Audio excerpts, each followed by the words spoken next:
وعلیکم السلام.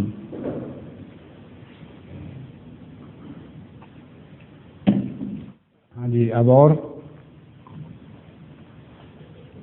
آگے سوال ختم. رشید صاحب آ جائیں میدان میں.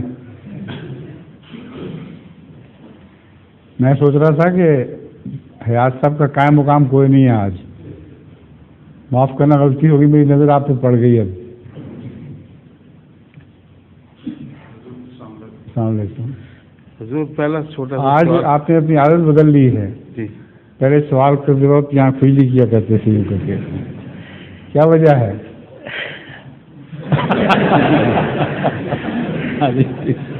حضور میں سورۃ الشورى پڑھ رہا تھا اور اس میں پہلے مقطعات ہیں.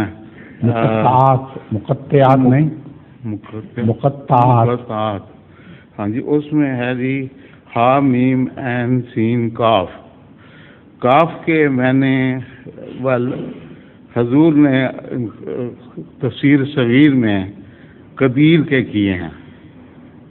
قدیر تفسیر صغیر. آمین کاف نہیں ہے، قاف ہے. ہاں جی. اس کا کبیر کہہ ہی نہیں سکتے ہیں مسلم. یہ آپ نے ابھی تک سے بات بنائی ہے. تفسیر صغیر میں قدیر کہہ رہے ہیں. قدیر قدیر ٹھیک ہے. ہاں جی. قدیر. ہاں جی. بالکل ٹھیک ہے. میں پوچھنا چاہتا ہوں کہ قادر اور قدیر کے ان میں کیا فرق ہے جی، ان دو صفات میں؟ قادر جو ہے وہ وقتی طور پر استعمال ہونے والی صفت ہے. جیسے کہتے ہیں قادر کے کاروبار نمودار ہو گئے. اور قدیر ایک مستقل صفت ہے، مشبہ بالفعل، جو ہمیشہ اسی طرح رہتی ہے. تو قدیر میں استقلال پایا جاتا ہے. اس کا رحیم میں استقلال پایا جاتا ہے. بار بار رحم کرنے والے کو رحیم کہتے ہیں، تو بار بار قدرت دکھانے والے کو قدیر کہیں گے. ٹھیک ہے جی. جزاک اللہ.